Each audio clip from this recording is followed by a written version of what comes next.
हाँ, यज्ञ हो रहा था भगवत प्रेमी, यज्ञ हो रहा था तो इंद्र गया वहां से यज्ञ वाले घोड़े को चुरा लिया, जो यज्ञ में अश्व बना था उसे चुरा लिया कि उस घोड़े को रास्ते से ही बस चुरा लिया चुप के चुप के।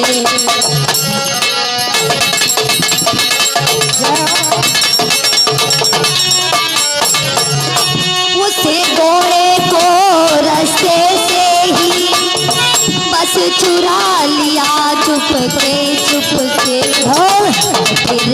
और फिर कपिल मुनीश्वर के पीछे जा बांध दिया चुप के।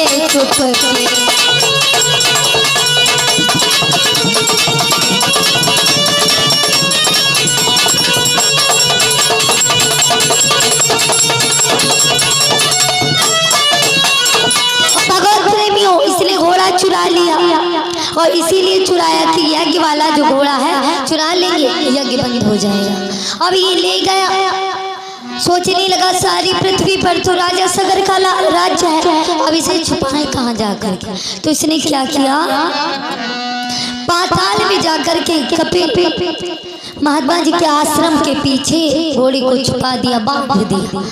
अब इधर से सवेरा हुआ, सारे राजकुमार जगे, देखा यज्ञ वाला घोड़ा गायब। अब सभी ढूंढने लगे भगवत प्रेमी, सब ढूंढ डाला लेकिन वो घोड़ा नहीं मिला। और भगवत प्रेमियों कहा गया जो ज्यादा ताकत वाले लोग होते हैं वो बुद्धि का कम प्रयोग करते हैं। तो इन सबने क्या किया, जमीन को खोदने लगे तो खोदते पाताल में पहुंचे। देखा कपिल जी के आश्रम के पीछे घोड़ा बंधा हुआ है और कपिल जी भगवान का भजन कर रहे हैं। भगवत प्रेमियों, माला का जाप कर रहे हैं। अब इन सब ने देखा, कहने लगे देखो, पहली बात तो चोरी करके आया है और फिर देखो कैसे ढूंढ कर रहा है, आंख बंद करके बैठा हुआ। अब कपिल भगवान को क्या पता कि उनके पीछे घोड़ा बंधा हुआ, कैसे बैठे हुए हैं कपिल जी। किसी को की सुगर चटैया पर वे ब्रह्मचारी थे डटे हुए।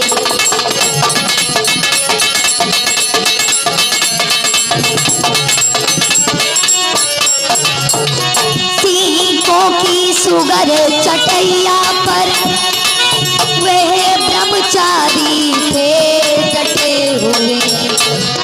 हाथों में उनके माला है, हाथों में उनके माला है, श्री राम भजन में लगे हुए।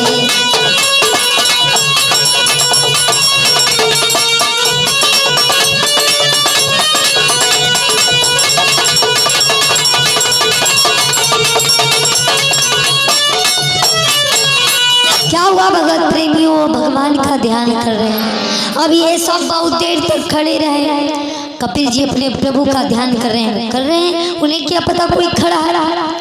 अब उनमें से एक को बड़ा ही क्रोध आ गया, बड़ा क्रोध आ गया। देखा जब पीछे अश्व बंधा तो आए गुस्से से भारी, और चंडाल आदि दुर्वचन कहे, फिर लात किसी ने दे मारी, फिर लात किसी ने दे मारी।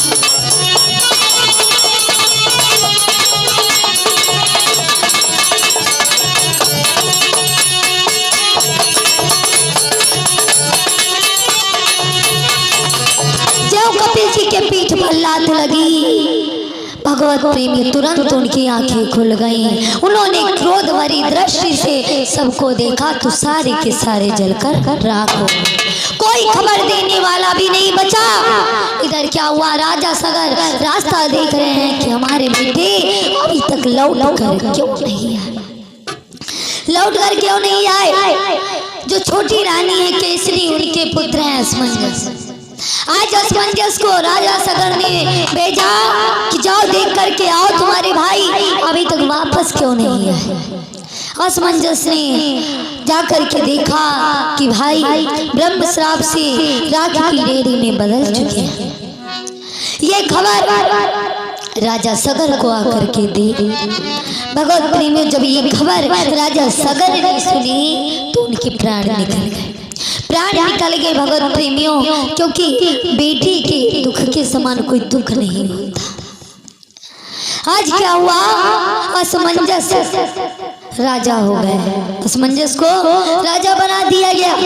इधर असमंजस आए अपने गुरु जी के पास, गुरु वशिष्ठ जी के पास आए, कहने लगे गुरुदेव हमारे भाइयों का कल्याण कैसे होगा। तो वशिष्ठ जी कहने लगे अगर गंगा जी पृथ्वी लोक पर आ जाएं तब तुम्हारे भाइयों का कल्याण हो सकता है। असमंजस कहने लगी गंगा जी, वशिष्ठ जी कहने लगे हाँ गंगा जी। असमंजस कहने लगी गंगा जी हैं।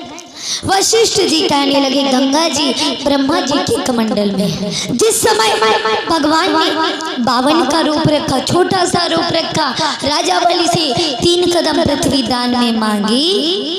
जब 3 कदम नापे, एक पग में एक लोग, दूसरे पग में दूसरा लोग, तीसरे पग में तीसरा लोग। जब ब्रह्मलोक में भगवान का पैर पहुंचा तो ब्रह्मा जी ने भगवान का पैर पहचान लिया और उनके दाहिने पैर के अंगूठे का नख धो लिया। उन्हीं का नाम गंगा पड़ा कि पद नख धोया कमंडल राखा, गंगा नाम तासु कर भाखा। भगवत प्रेम, उन्हीं का नाम गंगा पड़ा। अगर वो पृथ्वी लोक पर आ जाए तो उनका कल्याण हो जाएगा, तुम्हारे भाइयों का कल्याण हो जाएगा। कहने लगे जाओ तुम ब्रह्मा जी की तपस्या करो जा करके। आज भगवत प्रेमियों असमंजस ब्रह्मा जी की तपस्या करने के लिए चल दिए। तपस्या करते करते शरीर छूट गया, लेकिन गंगा जी को लाने में समर्थ नहीं हुए। इनके पुत्र हुए अंशुमान। अंशुमान ने भी ब्रह्मा जी की तपस्या की तो भगवत प्रेमियों आकाशवाणी हुई कि हे राजन तुम बेकार में तपस्या कर रहे हो। हे राजन अपने घर जाओ, हे राजन अपने घर जाओ, तुमसे न काम बन पाएगा।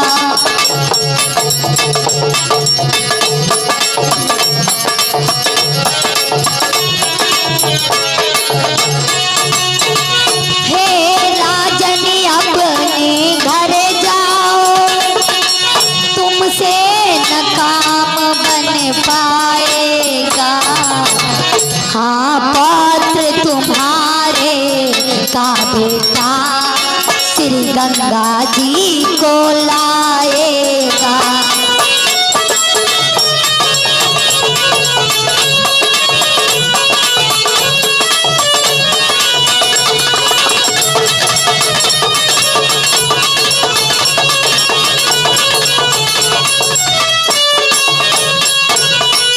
भगवत प्रेमियों आकाशवाणी हुई कि हे राजन तुम अपने घर जाओ, जो तुम्हारी